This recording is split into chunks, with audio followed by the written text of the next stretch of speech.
A very warm welcome. You're watching CNN News 18's Global. I'm Akanksha Swaroop. Now, fresh claims have been mounted on Israel in an exclusive report by the Washington Post. It accuses the country of using US-supplied white phosphorus during its attack in Lebanon. And in the latest, US, as a close ally of Israel, has raised concerns over this report, claiming that white phosphorus was used during the October attack on southern Lebanon. US spokesperson Matthew Miller, during a press conference, has said that there is legitimate military use for white phosphorus, but that does not include using them on civilians. Miller went on to say that Israel has no exception to the US policy that any country receiving its weapons must comply with the laws of war. Miller's remarks come after the sale of 14,000 tank shells to Israel without congressional review. Israel did not dismiss the claims of using white phosphorus during the war, but the IDF spokesperson Daniel Hagar has claimed that they are working legally and according to international law. Also, in a statement, the Israel Defense Forces has written that white phosphorus shells launched by Israel are used to create smoke screens, not for targeting or causing fires. It said its use of the weapon complies and goes beyond the requirement of international law. Also, on that note, let me break down for you how dangerous is white phosphorus. What is white phosphorus? Let's begin by talking about the fact that it is a lethal chemical weapon that can burn human skin. At the same time, it burns at more than 800 degrees Celsius. It's often colorless and difficult to extinguish. And at the same time, it's deployed via artillery shells, bombs or rocket, and that is how Israel was using it on the southern Lebanon border. Its white phosphorus also ignites, and its fast spreading also causes rapid fires. On that note, let's also listen in to how the US State Department has reacted. Here's a reaction by their spokesperson, Matthew Miller.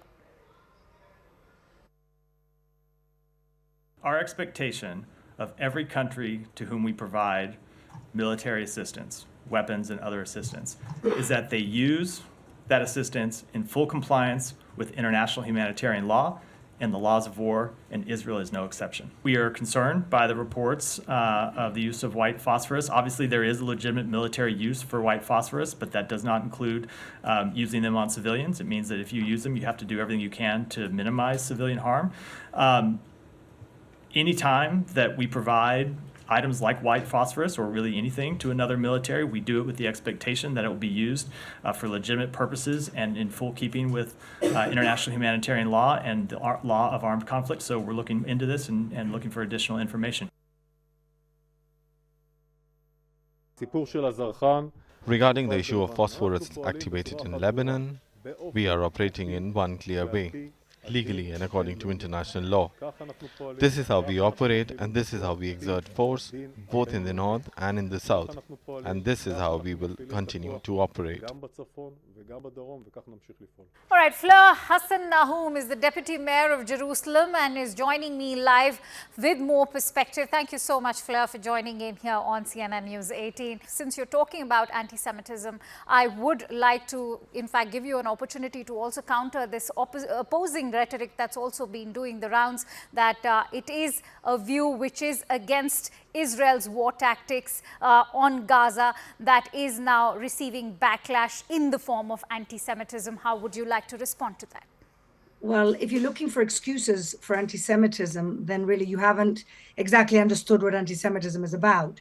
And your previous speaker must be living under a rock, because he's talking about the fact that in college campuses in America, criticism of Israel is not anti-Semitic. You tell me if you think calling for the destruction of the state of Israel and the Jewish people, talking about from the river to the sea, or talking about Intifada, which basically says the destruction of all Jews and the state of Israel, is anti-Semitic. Maybe he doesn't think so, but we do.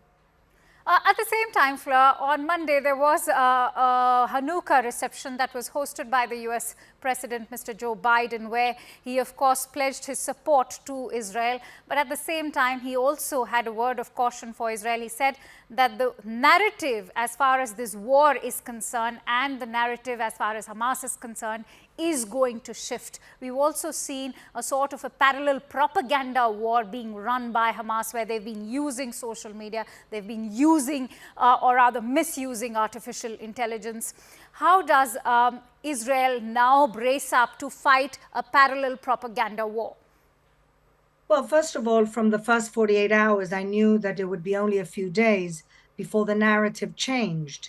We went from the worst massacre the Jewish people have experienced in the history of the State of Israel, and the worst massacre that the Jewish people have experienced is the Holocaust.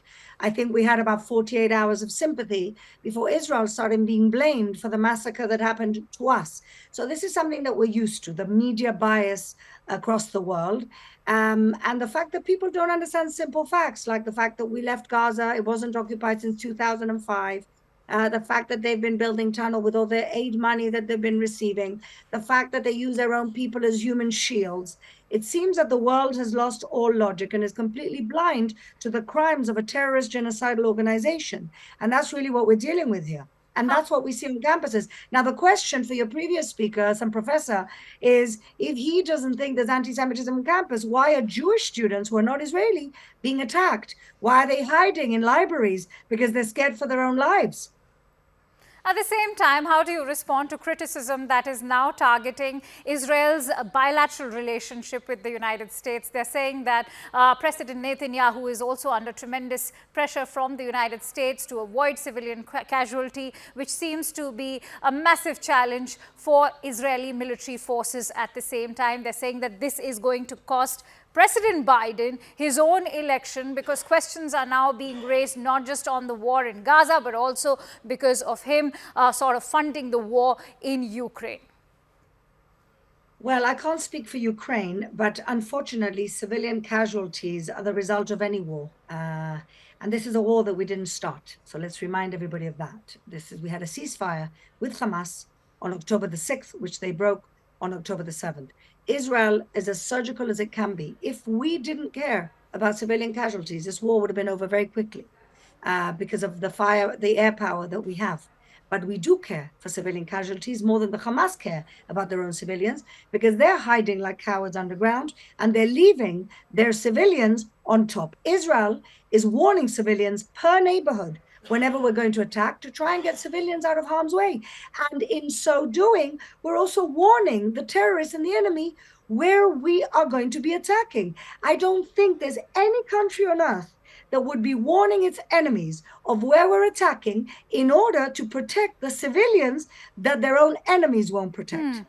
Fair enough. My last question to you, Fleur. How do you assess or weigh in on the complex challenge that Israel is currently facing as far as its goal of wiping out Hamas is concerned on one hand, on the other hand, also averting civilian casualties in Gaza, because we all know that Hamas is also placing its own terrorists and forces within civilian population, using them as human shields?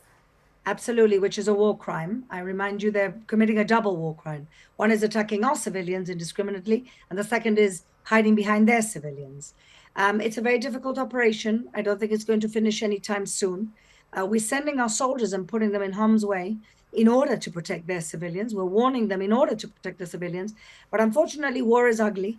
And again, I remind everybody, this is a war we didn't want, we didn't start.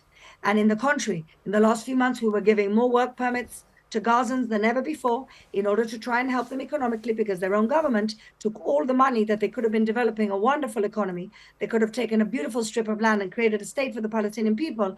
And instead, they created an Iranian military terrorist base. All right, Fleur, thank you so much for joining in.